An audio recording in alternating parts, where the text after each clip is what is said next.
The Jailer. The Jailer probably goes down as one of the most controversial villains ever added to the World of Warcraft. Some may blame their hatred towards him on his large nipples or perfectly bald head, but that simply can't be the case. There's plenty of bald people out there that a lot of people like. No, it wasn't his bald head. The Jailer was annoying because he was constantly taunting us with his 4D chess plan that nobody could ever figure out. Furthermore, Blizzard used him to single-handedly destroy some of the most beloved lore that Warcraft has ever created. Well, thanks to this comment on my last video, I'm gonna take on the impossible. What if I rewrote the Jailer to be a good villain? Alright, let's get into this. To be a good villain in my eyes, you need three things. 1, a good backstory. 2, a reason for doing the horrible things that you're doing. And 3, the best villains of all have always been ones that the audience can somewhat empathize with. You don't need to necessarily agree with what they're doing, but you should be able to empathize with why they are who they are and why it is they're doing whatever they're doing. These traits, when done right, create a perfectly balanced villain. Perfectly balanced, as all things should be. Okay, the first thing I would do with the Jailer would be to completely separate his lore from the lore of the Lich King. There was no way the Jailer could ever live up to the level of fanfare and nuanced depth that Arthas Menethil by and large, and the Lich King had with the World of Warcraft fanbase. Blizzard's attempt to make the Jailer cool by forcefully attaching him to one of their most beloved franchise characters was flat out lazy and doomed to fail. I mean, Blizzard has to be the only franchise that would destroy one of their most beloved characters to simply build up a poorly written, shallow, and unlikable character. Rey Skywalker. And I stand corrected. Well, Blizzard also went on to simply toss away one of the coolest and most respected items in the entire game, the frickin' Helm of Domination. I mean, who the hell would do something that dumb to their franchise? Fuck this shit, I'm out. Okay, these similarities are starting to scare me. But anyways, we'll at least go forward here by saying that the Jailer has no connection to the Lich King whatsoever. In this version of the story, the Jailer, or as his family knew him, Zoval, was simply one of the Eternal Ones, along with his other siblings, the Archon, the Winter Queen, the Primus, and Sire Denathrius. Each of the Eternal Ones had been given an assignment, or purpose so to say, to watch over a certain section of the afterlife. The Archon led the realm of Bastion, a realm dedicated to purity, righteousness, and service. Bastion is where souls are trained to become ascended beings known as the Kyrian, who serve the Shadowlands in a celestial manner. The Winter Queen governed the realm of Ardenweald, which was associated with the cycle of life, death, and rebirth. The Primus was the ruler of the known realm Maldraxxus. Maldraxxus is a militaristic and warlike realm that serves as the defender of the Shadowlands and is responsible for training and creating powerful necromantic warriors. Sire Denathrius ruled over the vampiric realm of Revendreth. Revendreth is where souls who had sinned a little bit in their life but had a chance at redemption were sent. There, the Sire and his minions would torture these souls into their more pure form. The Jailer was given the worst assignment of all. He was given the responsibility to watch over the Maw. Only the most dastardly and damned souls were sent to the Maw. These souls had been so bad and committed such horrible atrocities during their time on Azeroth that they were deemed irredeemable, and were sent to the Maw to be imprisoned for an eternity. The Jailer, he was jealous of his siblings. He often wondered why he had been chosen to spend an eternity in the ever-depressing Maw, listening to the cries of souls who knew that their damnation would never end. His siblings never spoke to him. In fact, when they had meetings at the Pantheon to discuss the matters of the Shadowland, Zoval was not allowed to attend, as the Eternal Ones feared that the souls that Zoval watched over were so dangerous that they could not be left unattended, not even for a moment. Zoval hated the people of Azeroth. You see, after millions of years of seeing nothing but the worst and most vile souls Azeroth had to offer, he began to believe that all living things were wicked creatures that did not deserve the gift of life.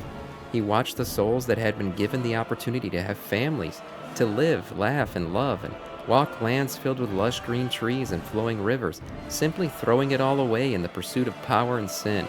Zoval believed that he was destined for more. He believed that Azeroth was as well.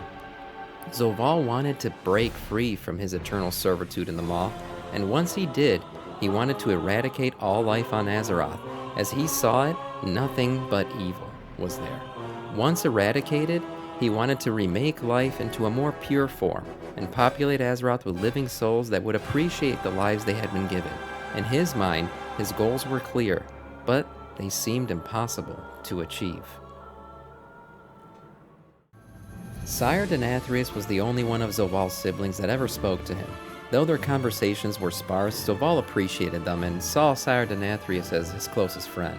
Zoval often spoke to Sire Denathrius about his hatred for the other Eternal Ones, and the people of Azeroth in general. He opened up to Denathrius about how he could make a world that wouldn't require a Maw because all the souls would be good and righteous, but he lamented the fact that these dreams would probably never be realized. One day, Sire Denathrius began to tell Zoval about a place called Zereth Mortis, a place that was the very origin of the Eternal Ones and life itself.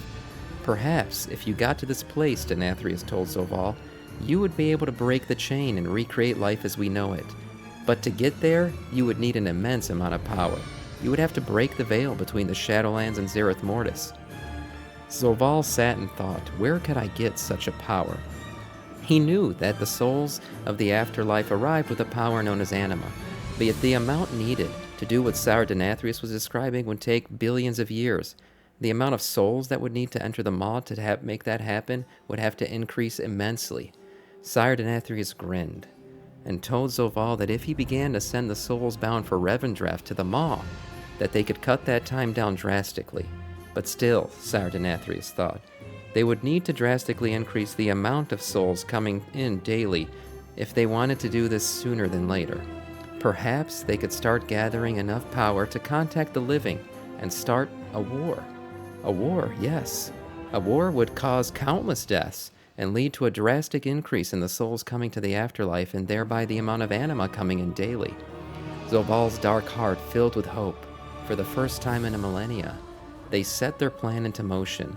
Once enough souls were gathered, Zoval and Sire Denathrius could open the rift between worlds, but now they needed to figure out who they would contact. And by the way, this time we wouldn't destroy the Helm of Domination. The sky shatters above Icecrown's citadel, and the veil between the living and the dead has now been broken. Now Zoval needs to target who will start his war. He sets his sights on Sylvanas, as she is uniquely positioned in that she has walked between the land of the living and the dead before. Now, you may be rolling your eyes at me and saying, oh my god, this guy's putting Sylvanas back in the story, I'm gonna click off this video. Well, just give me a minute, because this Sylvanas is not really morally gray. Instead, we all know Sylvanas has always been searching for a way to keep her undead from dying off, as they could never repopulate the way the living could. I have solved the plight of the Forsaken. As a race, we Forsaken are unable to procreate. Watch your clever mouth, bitch! The Jailer came to Sylvanas and described to her a world where death no longer existed, where her people could live forever under the Jailer's watchful eye. Zoval told Sylvanas that to end death, we must first create death on an unimaginable scale. Sylvanas was torn, but in the end, she believed that the ends justified the means. A short time of war for an eternity of peace, not only for her people, but all of Azeroth, she thought. And so began the war and the subsequent burning of Teldrassil.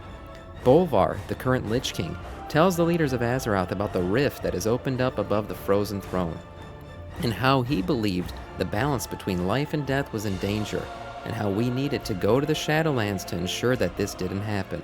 We enter the Shadowlands and eventually raid Castle Nathria, where we defeat Sire Denathrius.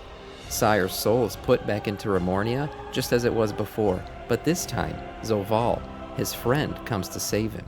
He sends the Mawsworn to take Remornia with the intent of resurrecting his friend and brother, Sire Denathrius, in Zereth Mortis. Eventually, Zoval had gathered enough anima to break into Zereth Mortis. At one point, he finds what is essentially copies of his siblings. This made sense to him, as the Eternal Ones had been created here, right? They were created by these beings. But he did not find a copy of his friend Sire Denathrius. During his time in Zereth Mortis, Zoval had come to realize that the people of this place knew a lot. In fact, they seemingly knew everything, as the creators and originators of life. He asked one of them why Sire Denathrius had no copy here, and the denizen of Zereth Mortis replied, because he is not of our creation. He is of another. He is of the Nether. At this moment, Zoval realized that Denathrius was not an Eternal One. He turns around to question Remornia, but before he could, it's too late. the Dreadlords reveal themselves and take Remornia away with Sire Denathrius' essence inside. Zoval finds out that not only was Sire Denathrius not an Eternal One, but he was the leader of the Dreadlords, and he had long been undercover. For the first time, Zoval now realizes that he had been played. Sire Denathrius was never his brother, and in fact, was never even his friend, but instead he had been using Zoval to fulfill the greater plan of his own. Zoval was enraged. He dug deeper and started to realize that these so-called Dreadlords had not only infiltrated the land of the dead, but they had infiltrated almost every corner of this world, and many other worlds as well. Suddenly, Zoval has a moment of clarity in his thoughts. Should I stop, he thought? Should he turn back and go to his siblings and tell them what he's discovered? No. No, they never cared about me. Why should I turn back to them? He thought he could continue forward, but he now had changed his plan. Now, he not only wanted to wipe out all life on Azeroth, but he wanted to wipe out life completely. He wanted to rid Azeroth of both life and the Dreadlords, and then move on to the next world to do the same. He would continue on until this plague of Dreadlords and life itself had been completely eradicated. We, the players, finally enter the Sepulchre of the First Ones and have our first face down with Zoval. Now, unlike many bosses, this fight is going to be epic. I'm going to make sure this one is a climax worthy of an end of an expansion. So we begin our final fight with the Jailer.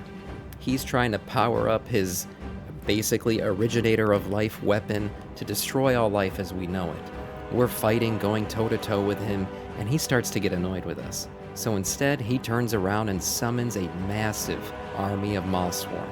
They begin to fly towards us, and we realize this is probably the end, until Bolvar steps forward. His eyes begin to glow with the Lich King blue, and we cut to the Ice-Crown Citadel. The portal is still open, and what is pouring through but a giant army of Scourge? The Scourge pour through and enter Zereth Mortis, and this is the epic climax we've been waiting for. Just in time, the Scourge army collides violently with the Mawsworn, and the very armies of Undeath and Death itself are fighting all around us. You see limbs and things flying everywhere. You literally see Scourge climbing on the backs of Mawsworn and ripping their wings apart. We try to refocus ourselves, continuing to do the mechanics and fighting against Zoval to stop him from charging up his weapon. Swords and shields clashing, the sounds of the Scourge all around us. Everything is reaching this climax, and we finally do it. We bring Zoval to his knees, where he finally utters his final, famous words. Why, Zoval? What drove you to this end? You preserve that which is doomed. A cosmos divided will not survive. What is to come?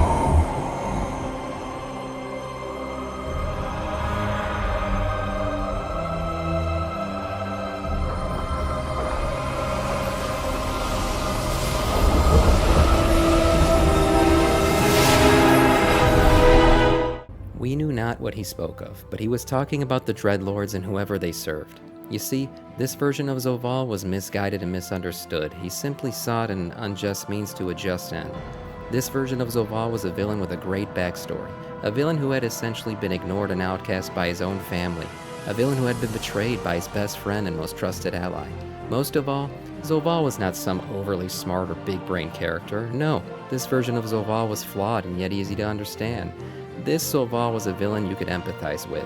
You see, you may have not noticed, but I started this video by calling him the Jailer, and slowly transitioned to calling him by his true name, Zoval, because slowly, throughout this story, I wanted you to start to see him as more than just an all-powerful Eternal One. But this version of Zoval was very human. Well, that's it. I hope you guys enjoyed it. This took a long time. Who would have thought rewriting the story of Zoval would be such a big undertaking? Anyways, thanks again for the suggestion, and go ahead and drop in the next suggestion for whatever you guys want to see next in my What If series. If you want to catch the first video I ever did, it should be somewhere on your screen at this point. It was a What If Classic Plus was a prequel. Thanks again for watching up to this point. Check me out on Twitch sometime if you haven't before. Samiccus, we have a good time over there. And I'd really appreciate a sub if you could on this channel. Trying to hit 1,000 and monetize this channel eventually. Till next time, Stay scourgy, my friends.